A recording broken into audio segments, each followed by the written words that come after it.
última mesa del día. Es la tercera de ideología política y populismo de izquierda y van a exponer Andy Knott y Natalia Román.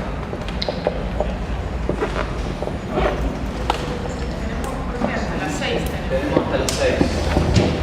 Nada, solo gracias. Entre 15 y 20 minutos, ¿verdad? Yes. We have an hour. 60 minutes. So we got 20 minutes. If you bring your stuff, then I can do it. Okay, I'm going to try and think about an historical account of populism in this paper, and particularly an historical account of transnational populism, which is obviously a project fraught with many difficulties.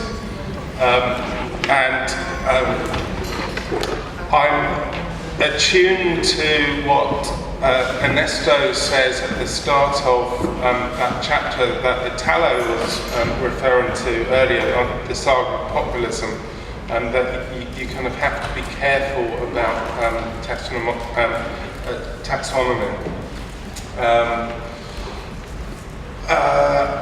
But broadly, what I'll actually... Ok, él comienza a hablar sobre un relato histórico del populismo, especialmente lo que es un populismo transnacional. En cierta forma es un proyecto que ha tenido muchas dificultades en construir este relato histórico, especialmente siguiendo lo que Ernesto decía, que le era muy difícil para él establecer ciertas categorías. And I understand populism as a project of constructing the people, and I also engage with Kazmude's definition of populism, which has become really quite dominant within the literature. I think two elements of it is really useful. The fact that it's about the notion of the people being pitted against the elite. But two elements of his definition aren't so good. So one of those would be the kind of moral qualities related to the general will, and the second of which would be his characterization of populism as an ideology. Entonces lo que plantea es que bueno, él va a ver a través del trabajo de Müller, justamente ver cuáles son sus ideas del populismo. Una cuestión es que habla de la voluntad general que podría generar el populismo y cuál es generalmente la definición propia que hace de lo que es el pueblo o el populismo. Okay. Rather than an ideology, I understand populism as a style or a logic or a discourse. I don't really differentiate between those. Él dice que lo entiende como un estilo, una lógica o un discurso y no puede haber una diferencia entre los tres. And what I'm going to do is focus on three particular periods, the late 19th century, the aftermath of the Second World War, and the 21st century. Y justamente lo que voy a trabajar entonces es para definir este populismo en tres periodos históricos: los fines del siglo XIX, el proceso posterior a la Segunda Guerra Mundial y por supuesto el siglo XXI. Okay, so most historical accounts of populism focus on national populisms, or they try to bring these different examples together into a broader consideration of populism. Justamente lo que considera que muchos de los relatos históricos del populismo hablan sobre los populismos nacionales o algunos ejemplos que podrían llegar considerados mucho más amplios de populismo. And of these, there's normally two movements that are identified as the pioneer and populist movements. The Narodniki in Russia and the People's Party in the United States. Y habría dos populismos tempranos, si se puede llegar a decir así, que era el Narodniki en Rusia y el Partido del Pueblo también en la plataforma de Estados Unidos. There was, although they sprung up at the same time, there's no connection between them. There's no evidence of any communication between them. They were immersed in their own national histories. Okay, a pesar de que no habría ningún tipo de conexión entre ellas, porque no se ha rastreado ningún tipo de conexión entre las dos, porque ya ambos, cada uno respondía a sus realidades nacionales.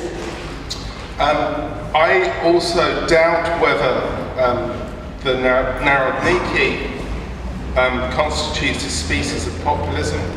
También te pone en duda si Narodniki era una especie de populismo.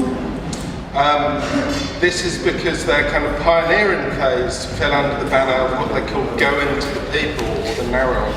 And this entailed one social group, intellectuals, descending upon the lives, the geographies of another social group, which was the peasantry. Entonces, justamente, ¿por qué pone en duda este término de Narodniki? Porque justamente habría como una especie de institución social, los intelectuales que van hacia el narod, hacia el pueblo, intelectuales que se sumergen en la geografía del otro. And rather than inspiring the peasantry, the intellectuals were actually met with indifference and sometimes hostility by the peasantry. Y justamente al ir hacia el campesinado lo recibe con hostilidad, por eso él considera que no habría un populismo en este caso. So Mude and Kaltwas have the idea of the supply side and the demand side in terms of populism. You might say that this was all supply and no demand. Porque justamente si hablamos de una especie de oferta y demanda, acá no había una cierta demanda, había simplemente una oferta. And I would say that the Narodniki constitutes a non-populism because it involved two distinctive social groups, Entonces, with one going to and proselytizing the other.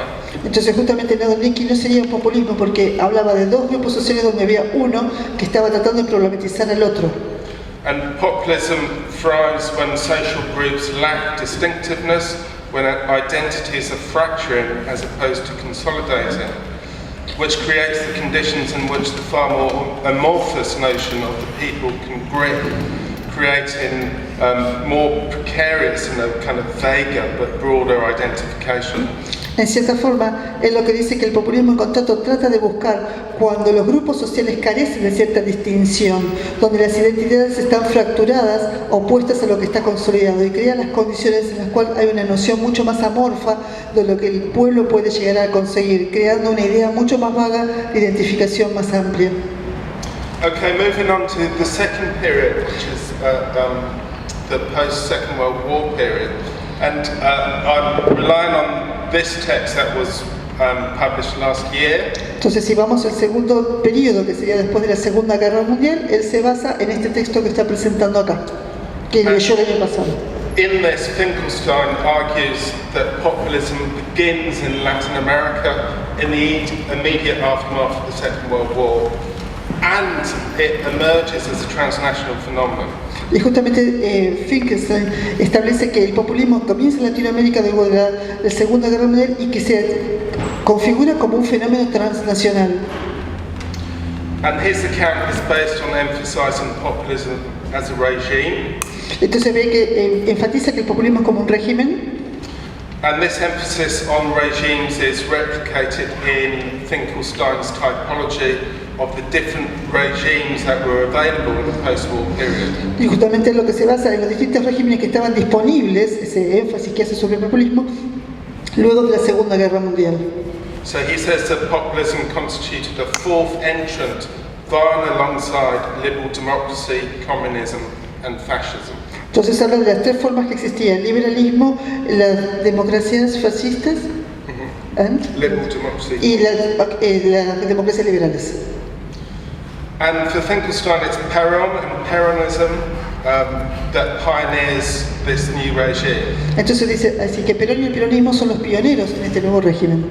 And I had to come up with this quotation from the text. Entonces él va a hacer una cita del texto. And he says, to put it playfully, if democracy starts in Athens, modern democratic populism begins in Buenos Aires. Entonces Finkelstein lo que dice es que sí, para decirlo de un modo amable, si la democracia comenzó en Atenas, el populismo democrático moderno comienza en Buenos Aires. So what made this transnational is that Peronism kind of spread throughout the continent. He talks about Vargarismo in Brazil, Gaitanismo in Colombia, Velasco Ibero in Ecuador, and also talks about other examples in Venezuela, Peru, Bolivia. Entonces lo que sí ve es que el peronismo, en cierta forma, este estilo de peronismo transnacional superó las fronteras hacia toda Latinoamérica y así comenzaron otros tipos de regímenes que inspiraron a otros populistas, como por ejemplo el varguismo, gaitanismo en Colombia, Velasco Ibarra en Ecuador y también algunos otros desarrollos como en Venezuela, Perú y Bolivia, conocidos como el populismo clásico. So what it's saying is that the kind of earliest instance of transnationalism is restricted to countries within a continent or a region. It's a Latin American phenomenon. Entonces justamente si nosotros vamos a hablar de transnacionalismo, tendríamos que hablar entonces que este populismo transnacional temprano se pudo haber dado restringido puramente en muchos países de un continente o región como fue el fenómeno latinoamericano. But I think that alongside the emergence of the People's Party in the United States at the end of the 19th century, we can say that populism is a kind of a phenomenon emerging from the Americas.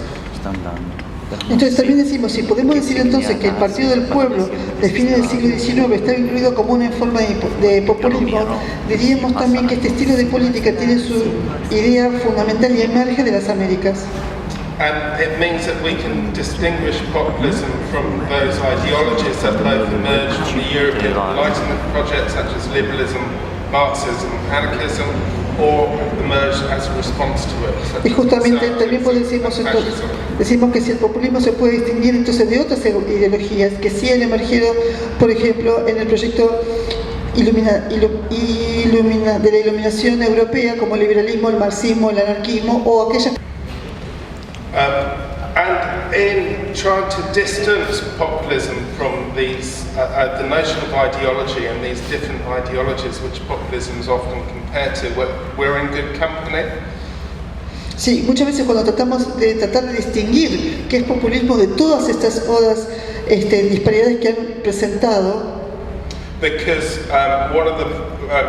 one of the, if not the foremost kind of theorist of ideology in the Anglophone community, Michael Freeland, has recently responded to Moudet and Rivera Calpas's insistence that populism is what they call a thin-centered ideology, by countering that it's so thin that it's emaciated.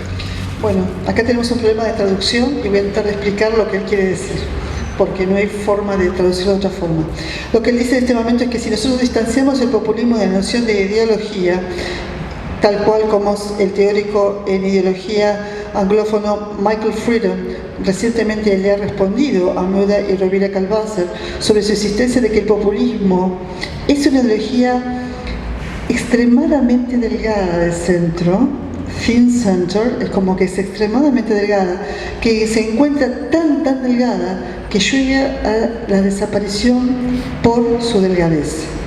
Emaciated es una persona que no come hasta morir, no es el anoréxico, pero es como que se lo fuerza a ser tan delgado hasta morir. And if we turn to Europe, there aren't many historical instances of populism, it doesn't really begin to emerge, and certainly emerge in various countries until the 1970s. But since then, there's been a kind of continual and steady rise of populist parties, movements, leaders, and now increasingly regimes. The vast majority of these have been on the right. Entonces, si nosotros vemos que en Europa realmente no hay como un movimiento distintivo de partidos y de regímenes hasta más o menos los años 1970, donde aparecen justamente estos líderes, movimientos o erupciones de populismo en casi toda Europa. And broadly, these are responding to two developments. Esto está respondiendo a dos desarrollos. Firstly, the decolonization process at the end of the European and the end of European imperialism. Justamente uno sería el proceso de decolonización y el fin del imperialismo europeo. And secondly, the growth and consolidation of the European Union. Y el segundo paso sería el crecimiento y la consolidación de la Unión Europea. Now in Europe, everyone can't stop talking about populism. En este momento en Europa nadie puede dejar de hablar de populismo. Okay, I've got 5 minutes and I'm moving on to my third period, which is the 20th century. Entonces vamos a 21st century. vayamos entonces al siglo XXI, que es el último periodo que él quería hablar. And many of the texts that have been published recently resort to vivid metaphors talking about the kind of explosion or the eruption of populism. Entonces muchos textos están hablando hoy de esta metáfora de una especie de explosión o emergencia del populismo. And of course populism has emerged in different areas at different times during the 21st century. Y justamente el populismo ha emergido en distintas áreas en distintos momentos durante este nuevo del siglo XXI. But there's a very good synthesis of all these developments labelled as populist across the world, provided by Benjamin Moffat in a book called The Global Rise of Populism, published 2 years ago. Entonces hay una muy buena síntesis de distintos movimientos populistas o distintos populismos que han surgido en todo el mundo, que lo ha hecho Benjamin Moffat en su libro The Global Rise of Populism. No sé si lo ha sido traducido todavía, del año 2016. Entonces hay que dejar The Global Rise of Populism. So he focuses on populism emerging in 6 different continents, Y él trabaja sobre el populismo que ha surgido en 6 países, including Africa and Asia, que también incluye el continente africano y Asia Pacífico, which are neglected areas. que justamente han sido áreas que nunca han sido estudiadas en el pasado. One of the key developments that Moffat develops is that 21st century populism is increasingly mediated and mediatized. Justamente una de las ideas fundamentales que observa Moffat es que el populismo del siglo XXI no solamente es un populismo mediado, sino también mediatizado. And this marks a radical break with those that insist that there is a kind of unmediated connection between a populist leader and their followers, dismissing that romantic link between a populist on a soapbox speaking directly and candidly to an amassed audience, or Perón speaking just over there. Entonces esto marca justamente un quiebre radical entre aquellos que insisten de que no existe una conexión no mediada entre el líder popular y sus seguidores, y que en cierta forma deja de lado o elimina ese enlace romántico entre el populista, que está lo que se llama el soapbox, es esos tipos de propagandas donde alguien te habla en forma directa y muy cándida hacia una gran audiencia que figura como masa. But what you don't get in Moffat's book is any analysis of the connections between these different populist actors, parties and movements currently operating across Lo que ustedes no pueden encontrar en el libro de Moffat, por ejemplo, sería un análisis de las conexiones que existen entre los diferentes actores populistas, sus partidos y los movimientos que están sucediendo en todo el mundo.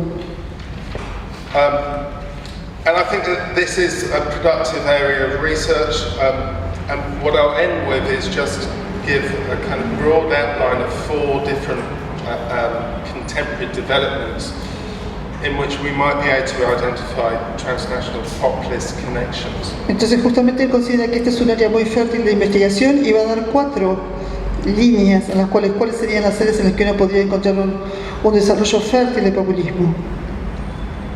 So firstly, populismo internacional. Firstly, political actors. Primero los actores políticos. One example would be the pink wave 21st century Latin American populism.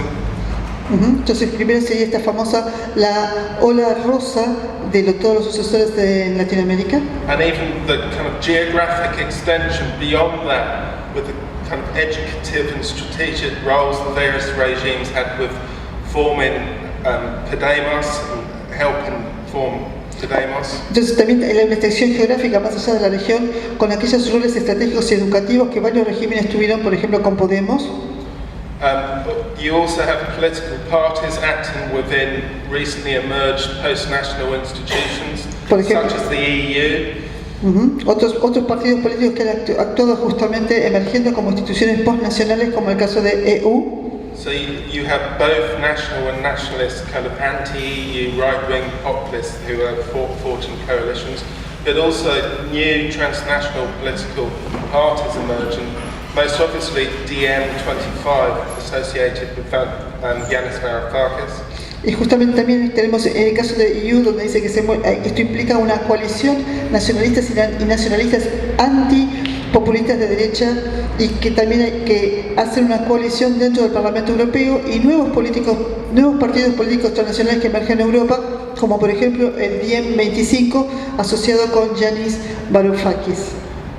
Finally, new political forms and movements such as Occupy, which I argue practice a form of populist politics. Y también, por ejemplo, tenemos nuevas formas políticas o movimientos como Occupy, que practica políticas populistas. The second thing that I'll focus on is take up Moffat's emphasis on mediatization. La otra cosa que quiere prestar atención es en la mediatización.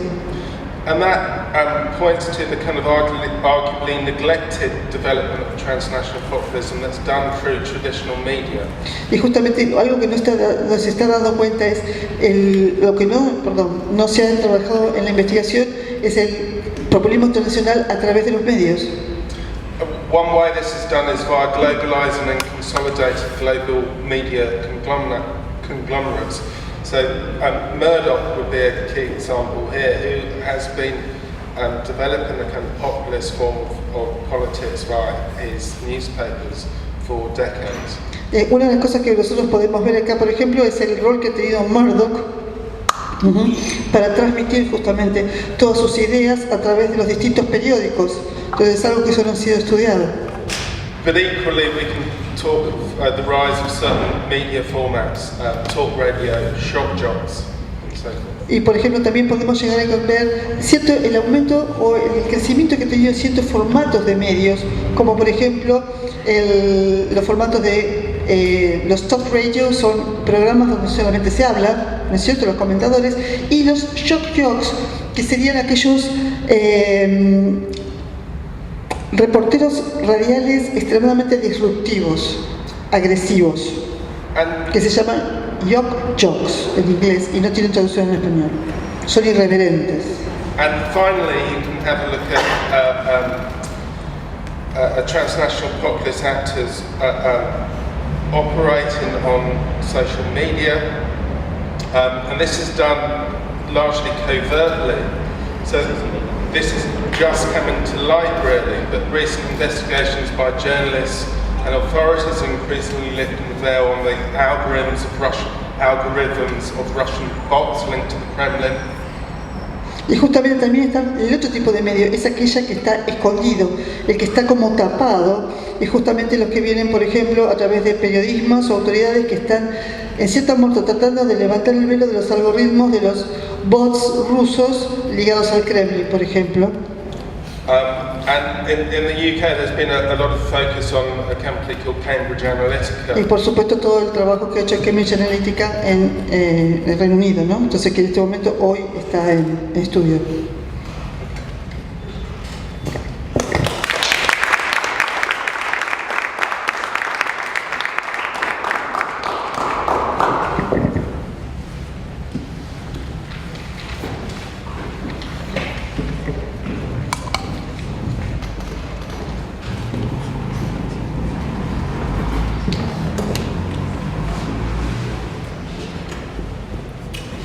Agradezco a Paula, Gloria por la invitación.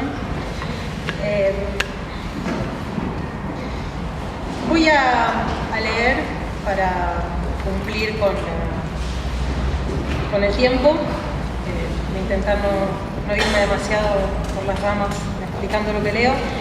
Simplemente quería hacer una aclaración por el tipo de impronta que tiene mi trabajo, lo que yo vengo haciendo. A mí me interesa reinscribir una teoría política del discurso en un marco de cierta complejidad que yo ensayo a partir de la recuperación de la categoría de sobredeterminación, no en los términos en los que fue leída por los estudios culturales, no en los términos del problema de las relaciones de la tópica marxista en el sentido de la relación base-superestructura, no en esa clave, sino en el sentido fuerte que tiene esa categoría en Althusser, que es la de la interrogación de una dialéctica para el siglo XXI, es decir, de una dialéctica que se haga cargo de la crítica postfundacional y que permita articular simultáneamente una tópica descentrada que permita pensar la articulación compleja entre una tópica del aparato psíquico y una tópica de la complejidad de una estructura, de una formación social, con otro problema que es el problema de la complejidad temporal. Es decir, lo que a mí me interesa es reinscribir la dimensión de una teoría política del discurso en la pregunta por la historia. Es decir, darle incluso cierta densidad a la afirmación de la dimensión de la contingencia y pensar en la clave de, lo digo de esta manera, es un poco bestia, en todo caso si puedo después, si a alguien le interesa lo conversamos después, el problema de una contingencia determinada. Reinscribir el problema de sobredeterminación supone pensar el problema del tiempo como un problema no distribuible en términos de una dicotomía necesidad-contingencia, heredera de otra dicotomía sumamente criticada como la dicotomía estructura-historia, sino la de pensar el problema de la contingencia en términos de una contingencia determinada, es decir, en términos de un espesor de las operaciones metafóricas y de una articulación compleja entre formaciones discursivas, ¿sí? Algo que, por ejemplo, en la tradición de la analítica del discurso de Piaget aparece con la noción de interdiscurso, ¿sí? Que permite pensar, por ejemplo, las relaciones de subordinación, desigualdad, contradicción entre distintas formaciones discursivas en una coyuntura determinada, ¿no? Y las distintas temporalidades, además de los elementos que se articulan. Dicho esto, no voy a hablar de esto, no es esta la tematización, sino que esa es la impronta metodológica del tipo de esquema que organizo. Lo que a mí me interesa entonces compartir con ustedes es un esfuerzo de hacer funcionar algunas de los dispositivos analíticos que ya se mencionaron, el problema del super-yo, el problema de la caída del significante samo, etc., como intentando reponer en ese ejercicio una pregunta que es una pregunta muy requerida por la coyuntura, y en ese sentido voy a dialogar mucho con lo que plantearon Paula y Gloria, y que tiene que ver con una serie de contradicciones y una serie de complejidades que ofrece el triunfo del macrismo, el triunfo de la Alianza Cambiemos, y que se resisten a ser rápidamente digeridas en las distintas formas en las que se intentó leer o analizar ese fenómeno. Dicho esto, leo, intentaré no leer muy rápido, pero me parece que es lo mejor para no irme de la línea. Bueno, entonces el triunfo de un partido de derecha, por primera vez en elecciones limpias en la historia argentina, provocó cierta perplejidad, al punto de que, como decía Paula hace un rato, hasta el año pasado se leía y se escuchaba en diversos intelectuales esforzarse por pensar los aspectos democráticos de este proceso, procurando comprender cierto clima de apoyo por parte de los sectores populares, registrado en sondeos de opinión, pero manifestado también en una aparente, digamos, desmovilización ante lo que se anunciaba tempranamente como una estafa electoral por parte de un ejecutivo que venía a implementar medidas opuestas a aquellas que había anunciado en sus campañas. Dos cuestiones me inquietaban entonces y constituyen en alguna medida el eje de lo que quiero compartir, y que dialoga un poco con lo que había empezado a presentar en diciembre del 2006 en este mismo espacio. La primera cuestión era cómo dar cuenta de las tendencias desdemocratizadoras que, desde mi punto de vista, impregnaban la coyuntura política tanto a nivel nacional como regional, y que en ningún momento ofrecieron otra cosa que una sostenida y violenta reducción del espacio público. ¿Qué me refiero con espacio público? Lo digo de esta manera. Una reducción en el sentido de la homogeneización totalitaria de las voces, la promoción de operaciones de licuación de las memorias políticas en nombre de un pluralismo inmediatista de las opiniones, y la connivencia con los procesos más opacos de la concentración de la información financiera, a la vez que se proclamaban, ¿no?, junto con el pluralismo, la transparencia. Es decir, a mí lo que me interesa es pensar estas contradicciones, ¿no? ¿En qué sentido es necesario inteligir la singularidad de este proceso como un proceso donde lo que funciona, donde los componentes autoritarios están necesariamente articulados con una suerte de celebración pseudo-democrática del pluralismo y la transparencia? Pues es eso lo que creo que hay que poder entender. La segunda cuestión que me inquietaba entonces, y todavía me inquieta, tenía que ver con la necesidad de plantear mejor los motivos de ese éxito electoral, ¿no?, que se replicó en las elecciones de medio término, y del acompañamiento de porciones amplias de la población, incluso de los sectores populares, ¿sí?, o de una parte de los sectores populares. No me convencían entonces, y tampoco ahora, ni las tesis que aludían al engaño electoral, aunque lo hubo, insisto, lo hubo, ni a un éxito inmediato de la estrategia comunicacional y el marketing político, ni mucho menos las tesis de que, en un espíritu democrático, el partido de gobierno había sabido articular un proceso tendencialmente hegemónico. Estas lecturas cayeron hoy por su propio peso, luego de un recrudecimiento del componente represivo explícito, un viraje hacia la derecha en términos de motivos e imágenes presentes en los discursos oficialistas, y un primado generalizado del tema de la crisis económica en la agenda pública que parece haber disuelto la eficacia del tan celebrado marketing político. Es decir, la propia coyuntura derribó tanto esta celebración de la derecha democrática, ¿no?, con escenificaciones fuertemente represivas, innegables, pero también algo de eso quedó en el olvido cuando reaparece esto que mencionaba Paula y que en alguna de las preguntas creo que Javier le subrayaba, una suerte de regreso de la economía, ¿no? Y entonces ya no hay durambarbismo, ya no hay eficacia del marketing político, ¿no?, una restauración de una simplificación de la dinámica y de la lógica de una formación social que señala una deuda teórica, entiendo yo. Mi pregunta entonces es ¿en qué sentido asistimos a un proceso de desdemocratización de nuestra vida política? Pero además, ¿en qué sentido esa tendencia desdemocratizadora puede haber constituido en algún momento, y probablemente lo siga siendo, un terreno propicio para la interpelación ideológica de los sectores populares? La respuesta preliminar que vengo desarrollando en este tiempo supone dos rasgos que de alguna manera modalizan las condiciones para la práctica política en nuestra coyuntura. Por un lado, una crisis de los procesos de hegemonía, no una caída de tal o cual formación hegemónica, sino una serie de dificultades para la puesta en práctica de procesos de articulación política. En ese sentido, la explicitación de las formas de violencia de Estado, en sentido amplio, puede leerse como su síntoma. Y dos, una serie de elementos que afectan a la disposición subjetiva y en algún sentido la economía libidinal de los sujetos y que configuran ciertas disposiciones al autoritarismo, una suerte de demanda autoritaria desde abajo que tiñe la sociabilidad política de amplios sectores. O sea, lo que me interesa no es una explicación o la otra, sino la conjunción de esas dos tópicas, ¿sí?, de una tópica del aparato psíquico y una tópica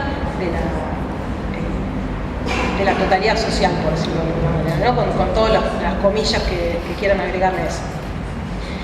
Y especialmente en el sentido de interrogarse, de desplegar una conjetura que yo tenía cuando escuchaba el discurso electoral macrista, ¿no?, aquel que recuperaba reivindicaba ciertos logros del kirchnerismo, etc. Yo en ese momento creía ver que había algo así como una complicidad en la puesta en juego de ese discurso, que después se planteó como una suerte de engaño, donde en realidad era el discurso público para que se pudiera decir públicamente que se tomaba esa decisión electoral, pero que nadie dejaba de saber que había ahí una apuesta autoritaria, es decir, había una opción por el autoritarismo. Eso hoy está bastante claro.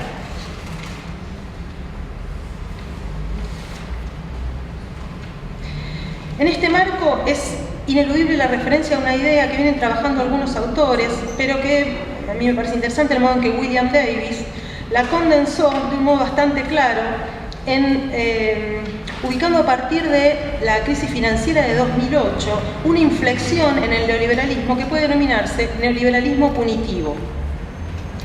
Me interesa el punto situado en 2008 porque coincide justamente con la crisis política que rasgó el espacio público nacional en torno al conflicto con el sector agropecuario, En ese momento algunos investigadores ubicaban una suerte de empate hegemónico entre los sectores populares representados en el entonces gobierno kirchnerista y los sectores históricamente vinculados al capital internacional a través de la producción agropecuaria, ahora también vinculada al capital financiero y al mundo de las telecomunicaciones. Pero me interesa esa inflexión especialmente porque entonces se visibilizaron con fuerza varios de los elementos discursivos que tendencialmente fueron tramando elementos punitivistas, antigarantistas, con otros de más largo aliento que recuperan tradiciones racistas y clasistas de por lo menos 2 siglos, ¿sí?, en la historia nacional y latinoamericana, ¿sí?, en el capitalismo periférico latinoamericano. En una trama de que aparecieron los discursos del actual oficialismo, mi conjetura es que fueron esos, y no las falsas promesas de campaña, los que concitaron cierto apego afectivo, ¿sí?, de amplios sectores de la población e incluso de los sectores populares. Pero entonces es eso lo que me interesa indagar. ¿Bajo qué condiciones los sectores populares asumen estas posiciones punitivistas, antipolíticas? ¿Sí? ¿En qué sentido se desplaza o se produce cierta ambivalencia entre punitivismo y una disposición antipolítica, o pretendidamente antipolítica, porque, insisto, tiene fuerte eficacia política? E incluso despliegan tendencias microfascistas, aunque sea en las formas cotidianas de su sociabilidad.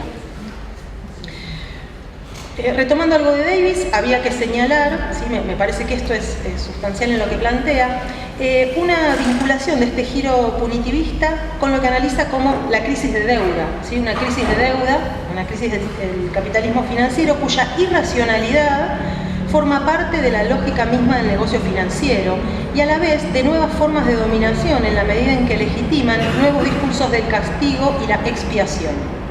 En Argentina, como ya se ha dicho, este proceso se reactivó luego de un momento enmarcado en un proceso de desendeudamiento como una suerte de paradójica invocación de una crisis que se anunciaba antes de que sus signos fueran socialmente percibidos.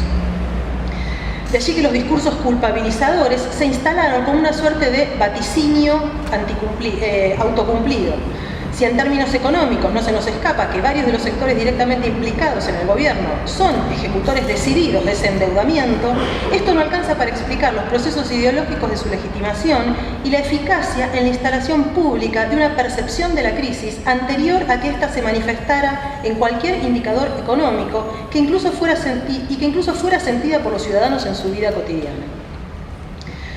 Esta fue la forma singular en que ciertas tendencias ideológicas se inscribieron en configuraciones discursivas más generales a escala global que significan fantasías apocalípticas, donde la catástrofe ya ha sucedido, construyendo una experiencia del tiempo que en otros trabajos hemos indicado como una absolutización del presente. O sea, me interesa el problema de la historicidad de las formaciones discursivas porque entiendo que una de las grandes operaciones del neoliberalismo es una operación sobre la experiencia del tiempo. ¿Sí? El problema de la absolutización del presente, que cierta teoría marxista identifica como el problema de la ideología, requiere de una problematización del tiempo y de la experiencia del tiempo que, entiendo, todavía no tenemos, no hemos desarrollado con cierto rigor.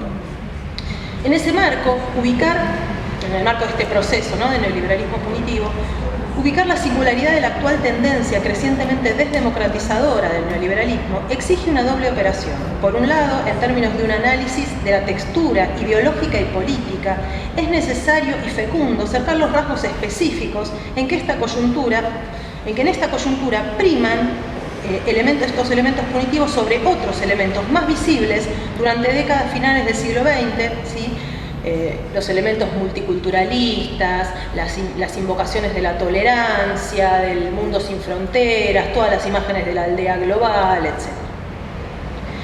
O sea, es necesario pensar en qué medida se articulan y priman unos elementos sobre otros.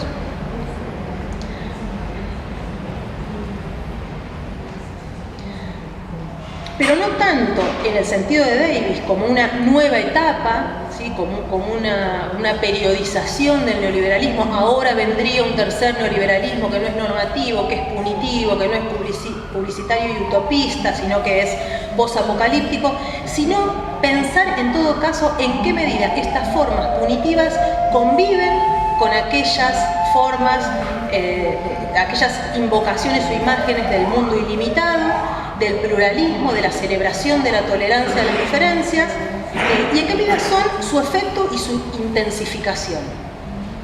Es decir, en qué medida estas formas punitivas son un modo reactivo con respecto a ese mandato de tolerancia. Y que en gran medida conviven, ¿sí? Y en el discurso del oficialismo eso se ve claramente, cómo se puede sostener a la vez la celebración de la Noche de la Filosofía el mismo día que en la agencia de noticias estatal se realizan 300 despidos, ¿no? Como una medida escenificada y disciplinaria, no solamente como una medida de corte estrictamente económico. Entonces, ¿cómo es posible que convivan esa contradicción? Yo creo que es una singularidad de este momento que debemos dilucidar. En ese sentido, entonces, en el sentido de esta intensificación paradójica, pueden discernirse algunas operaciones que, acontecidas en diferentes instancias de la vida social y con heterogénea eficacia, tienden a confluir en los rasgos tendencialmente autoritarios que venimos trabajando y que permiten colegir que, en términos generales, el creciente punitivismo que tiñe no solo las decisiones políticas de los estados e instituciones, sino que también imprime sus marcas en las formas de sociabilidad, puede ser pensado en los términos de una potenciación reactiva al despliegue de la promesa de la globalización, cuyo éxito coincide contradictoriamente con los signos de su fracaso. Es decir, es a la vez el éxito de la promesa del mundo global, la totalización de la experiencia social y la percepción de esa totalización y su fracaso, ¿sí? El modo en que ese proceso de totalización encuentra los límites, ¿no? Hay un texto, el capítulo de Miller en el librito Extimidad sobre racismo que postula eso, ¿no? Justamente, que en qué medida es el propio proceso de homogeneización de la experiencia el que hace límite en los modos de goce, ¿sí? Podría decirse en este sentido que lo que se constata en esta nueva inflexión del neoliberalismo es una suerte de tránsito, o mejor un desplazamiento, que en la propia expansión de la imagen de un mundo ilimitado, es decir, tendiente a la totalización y homogeneización de la experiencia social, la celebración de las diferencias deviene primero desprecio o indiferencia respecto de los procesos históricos de cifrado de esas diferencias culturales, políticas, nacionales e identitarias. Es decir, la propia expansión de la celebración de las diferencias funciona en la medida en que se deshistorizan esas diferencias, en que esas diferencias se vacían del espesor, si se quiere, metafórico, que hace de una diferencia fuerte, tendencialmente estructurante de un orden social, ¿sí? Y reguladora de los vínculos, de los lazos. Entonces, en principio, un desprecio, ¿sí? O una indiferencia respecto de esos procesos históricos. En un segundo movimiento, la negación en el sentido fuerte de un rechazo, ¿sí? Incluso de un rechazo violento para con cualquier elemento que reinscriba la reminiscencia de aquellas diferencias, ¿sí? Que reinscriba esa dimensión política de la diferencia o esa historicidad, ¿sí? Que supone asumir cierta opacidad del lazo social, del lenguaje, etc. En ese punto, el mandato políticamente correcto de tolerancia se desplaza hacia imágenes y afectos fuertemente intolerantes, en los que la sanción de la homogeneidad se ve no ya entorpecida, sino amenazada por todo aquello que se presente como inherentemente resistente al proceso de unificación, subsunción en una lógica única y global. Esta tendencia se expresa de un modo que merece ser explorado en su complejidad, la creciente mundialización de las industrias culturales, de ciertas lógicas de la comunicación política, de los regímenes de visibilidad y enunciación, intensificadas por el desarrollo vertiginoso de las tecnologías infocomunicacionales, impactan en la percepción de una necesidad de ampliación de la escala de los marcos jurídicos. No es en este aspecto el que nos interesa aquí analizar, sino las transformaciones que en el nivel de la percepción social e ideológica se producen como resultado de estas tendencias.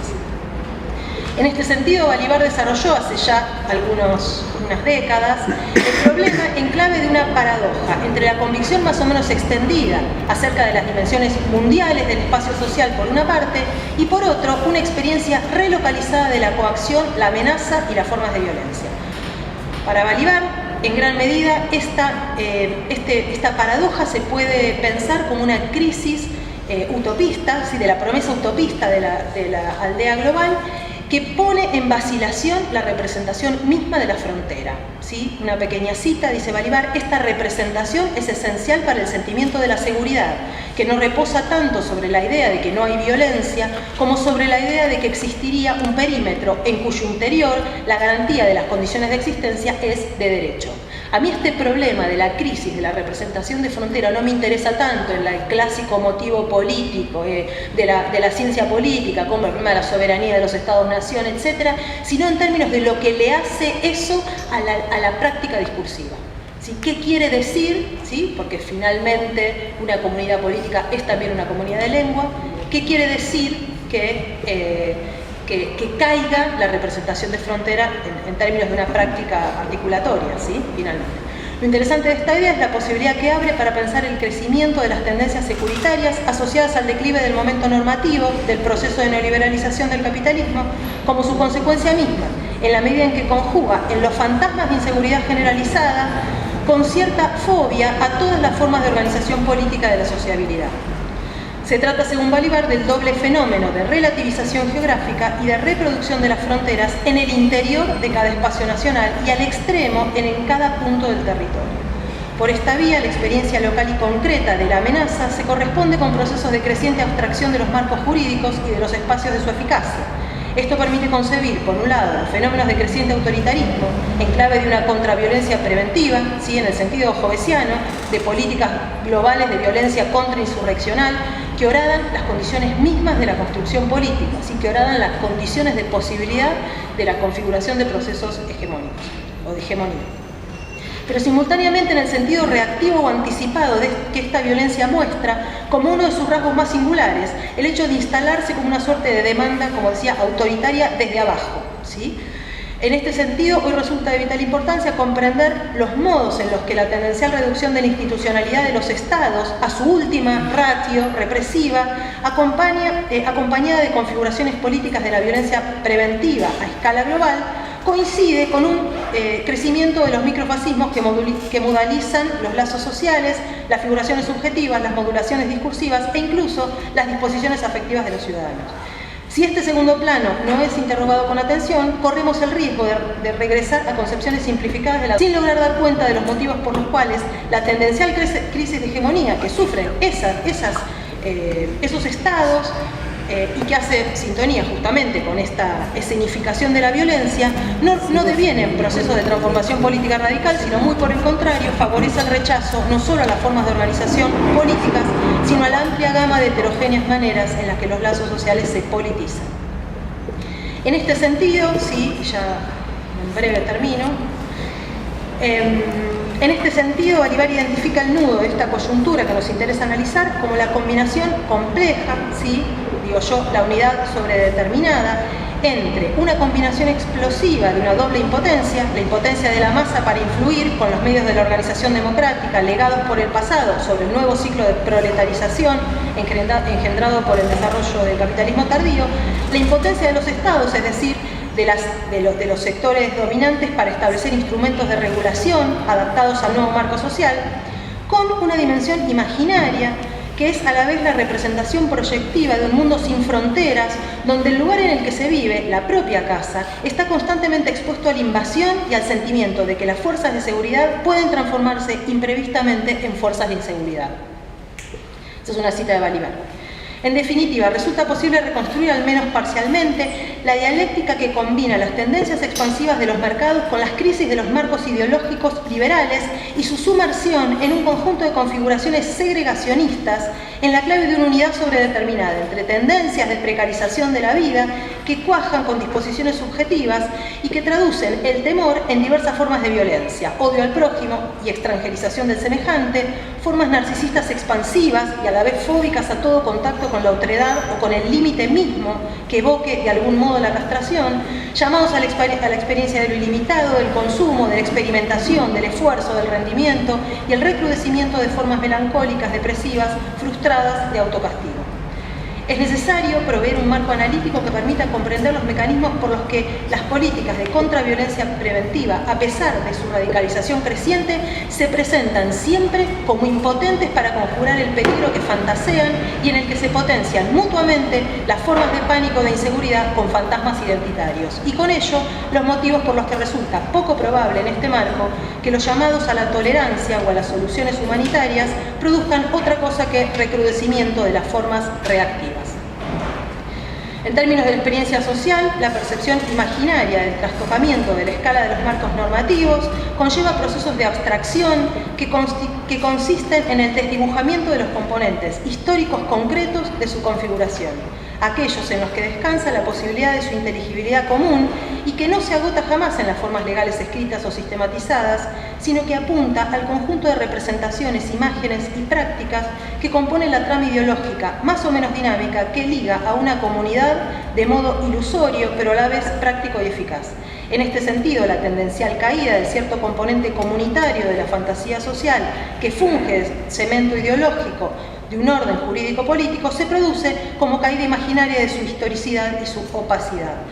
Desde luego no se trata en absoluto de la disipación de la ilusión, sino de una transformación del modo en que los sujetos experimentan o viven su inscripción en cierto orden de relaciones.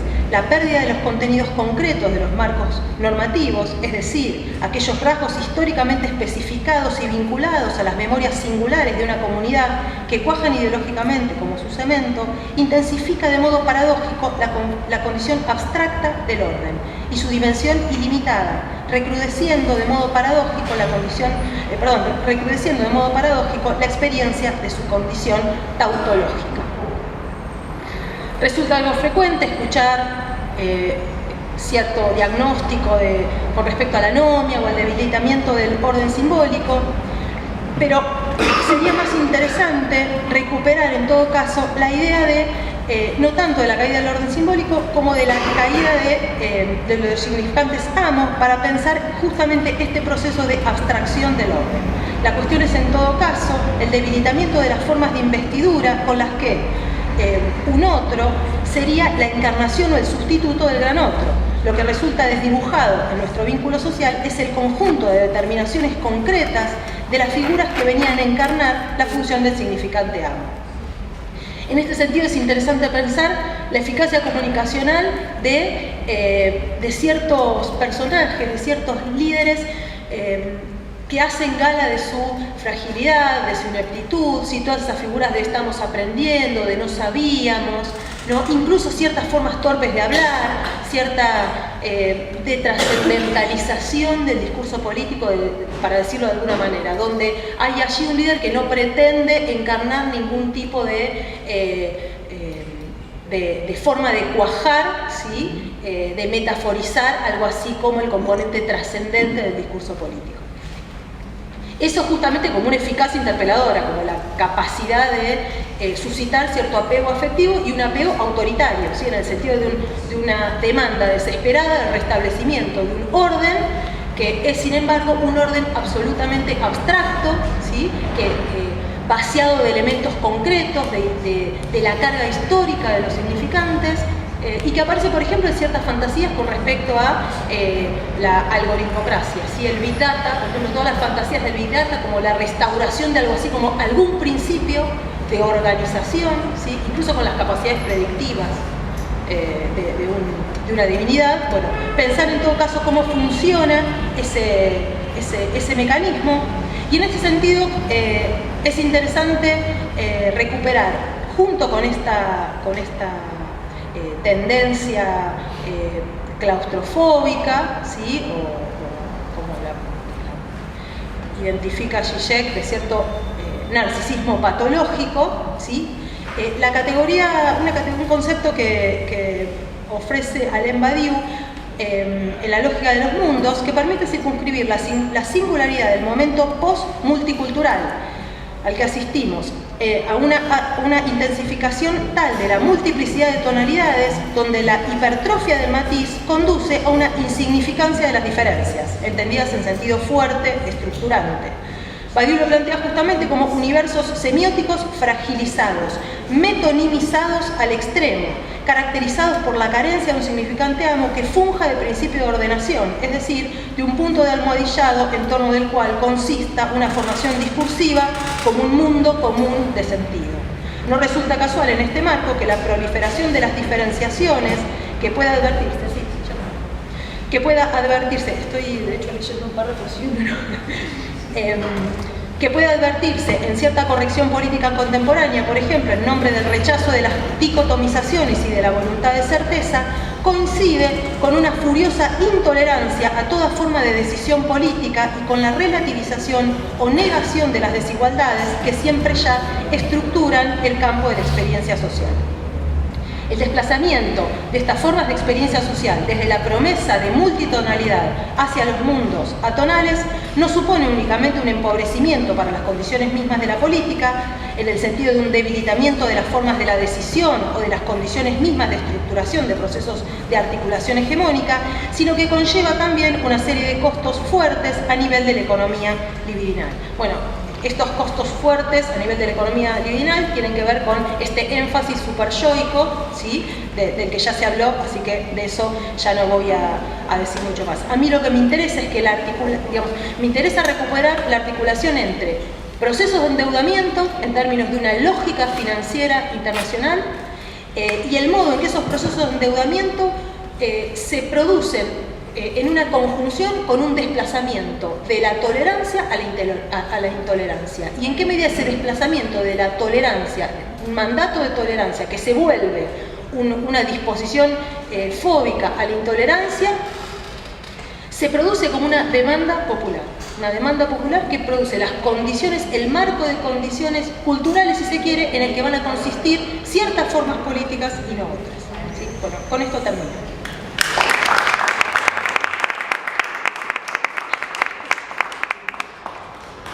Bueno, no sé si tenemos tiempo para preguntas. No.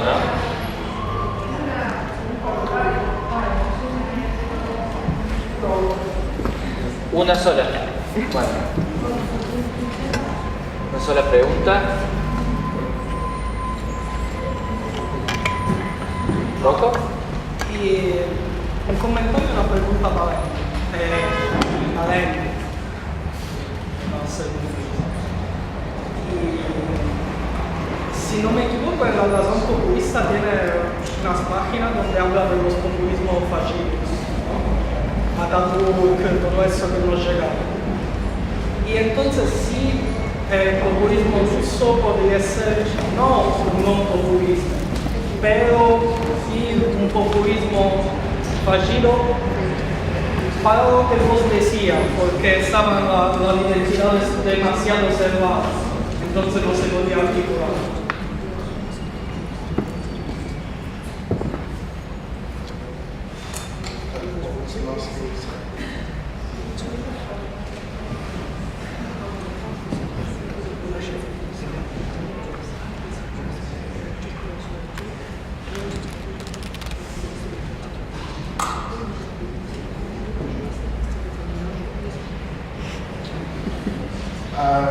I have a different understanding of what a non-populist would be. Él entiende distinto lo que sería un no populismo.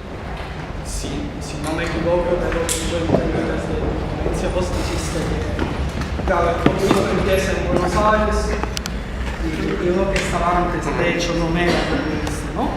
Y vos dijiste que el populismo ruso no rueda porque las identidades entre los campesinos y la inteligencia estaban demasiado lejos entre ellos para articularse.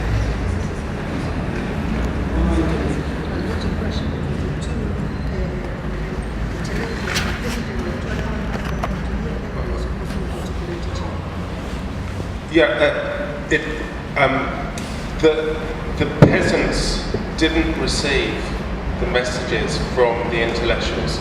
They were one particular social group. And I think populism only happens when both sides, the supply and the demand side, kick into play. Lo que dice que esas dos, tanto tanto el campesinado como los intelectuales no podían comunicarse uno con el otro. Entonces, el mensaje no llegaba ni de los intelectuales a los campesinos, ni de los campesinos a los intelectuales, y tampoco entre distintas otras clases sociales que estaban presentes en el Narodniki. Lo que sí él dice es que si eso se regula por una cuestión de demanda y oferta, que eso es lo que a él le, en cierta forma, establece como que ahí habría populismo, cuando esas demandas y ofertas se pueden articular. Sí. Como fue el caso acá en Buenos Aires, ¿no? Sí, un poco, o sea, aparece como contradictoria esta demanda de autoridad, de demanda autoritaria de tolerancia o de no intolerancia. O sea, como que expliques un poco mejor eso, cómo es autoritaria esta demanda de no decisión política. La demanda es una demanda desesperada de autoridad, porque lo que pierde consistencia son las formas concretas, finitas, de encarnación del orden, del gran orden, ¿sí? O sea, la idea del significante amo como un elemento significante, concreto, ¿sí? que cumple una función, que es sostener la estructuralidad del sistema, ¿sí? Estructuralidad de estructura, por decirlo de alguna manera, sostener un principio de trascendentalidad, ¿sí? Es esa función la que está debilitada, ¿sí? En la medida en que no hay, ¿sí? Y eso se ve en múltiples formas de debilitamiento de las manifestaciones, digamos, en dos figuras que lo planteo, en las encarnaciones concretas de la autoridad, ¿sí? Digo, la maestra que ya no sabe nada, el padre que reemplazado por Wikipedia, las políticas educativas que ahora proponen facilitadores en vez de profesores, una cantidad, la figura del coach misma, ¿sí? Como un lugar que no es exactamente un lugar de saber, ¿sí? De encarnación del saber, sino que cumple otra función, y que cumple una función donde le restaura algo así como su omnibusura, ¿sí? Su lugar de semejanza. Eso suscita